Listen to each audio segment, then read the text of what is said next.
श्री स्वामी समर्थ. वैशाली रेसिपीमध्ये आपलं स्वागत आहे.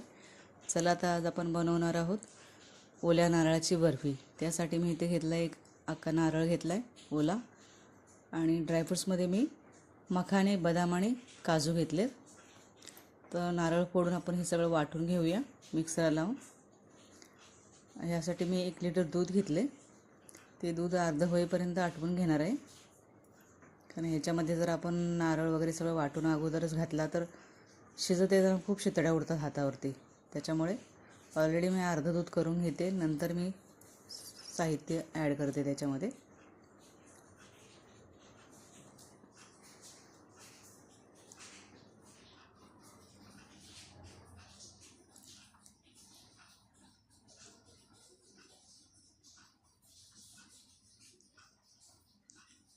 ओल्या नारळाची बर्फी अशी दुधामधली खूप छान लागते, अशी मलाईदार.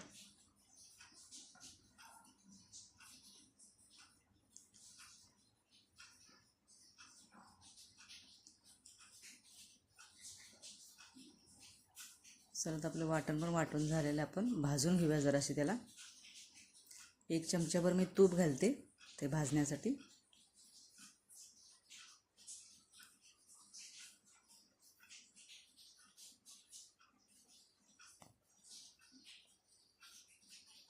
खोबरं आणि ड्रायफ्रूट्समध्ये मी वेलच्या पण 4-5 टाकल्या होत्या वाटतानाच. तर हे आपण लालसर होईपर्यंत भाजून घेऊया.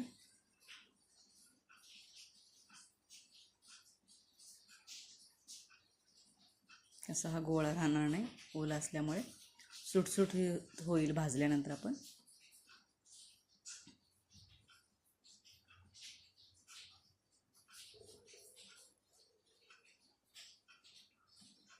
अशा प्रकारे एकदा करून पहा. ओल्या नारळाची बर्फी खूप छान लागते.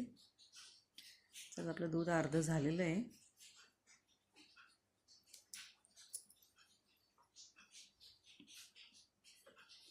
आपण ह्याच्यामध्ये साहित्य घालून घेऊया आपलं वाटलेलं, वाटून भाजलेलं.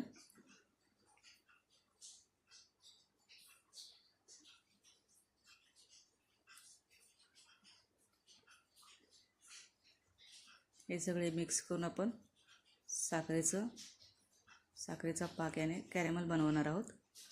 ते पण ह्याच्यामध्ये ॲड करायचं आपल्याला. इथं पण मी थोडंसं एक अर्धा चमचा तूप टाकले. त्याच्यामध्ये एक वाटीभर, अर्धी वाटी साखर घालते. एका नारळाला अर्धी वाटी साखर. दूध पण आपलं आटलेलं आहे त्यामुळे ते पण तर गोडच होतं, मग एवढी साखर पुरेशी होईल. अशा पद्धतीने साखर वितळवून घेते याच्यामध्ये.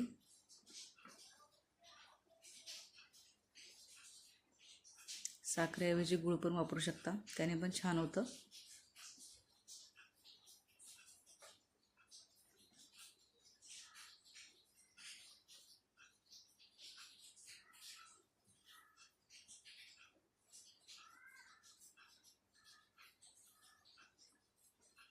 तर आपलं हे कॅरेमल तयार झालेलं आहे. अर्ध थोडंसं वितळायचं बाकी.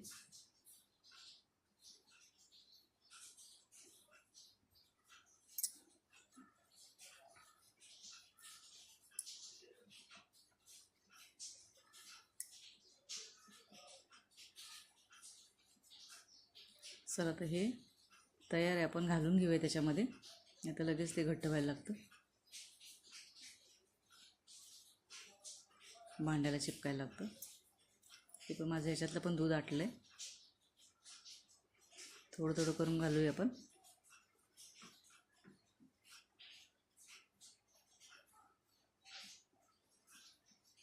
हे वरतून घातलं की कसं शितड्या उडत नाही आणि हात भाजत नाही, म्हणून हे सुकलं की मग ह्याच्यामध्ये ॲड करून घ्यायचं आहे.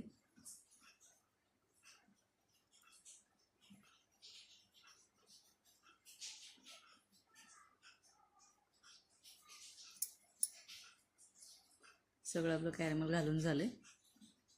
तर आपण आता हे एकजीव करून घेऊया.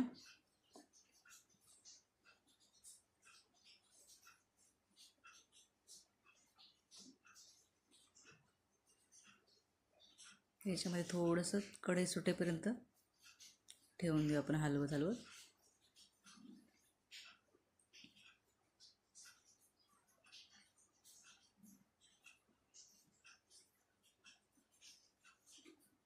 आता कढई सोडायला लागली. आपण हे काढून घेऊ शकतो आता.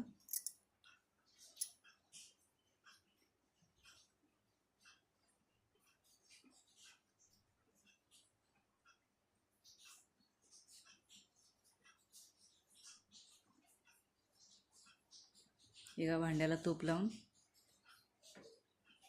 त्याच्यावरती बदामाचे तुकडे घातले थोडेसे. आता त्याच्यामध्ये आपण सारण काढून घेऊया.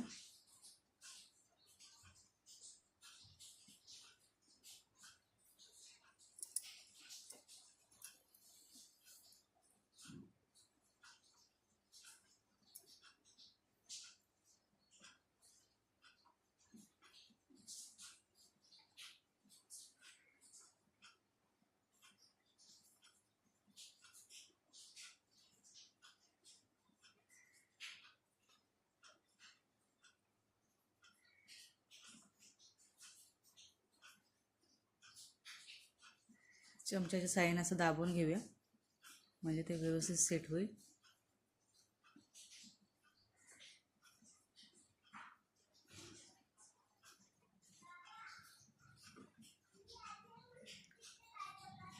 थोड्या वेळासाठी आपण असंच साईडला सोडून देऊया थंड होण्यासाठी आणि मग कापून घेऊया. कशी वाटली रेसिपी कमेंट करून सांगा. लाईक आणि सबस्क्राईब पण करा. थँक्यू.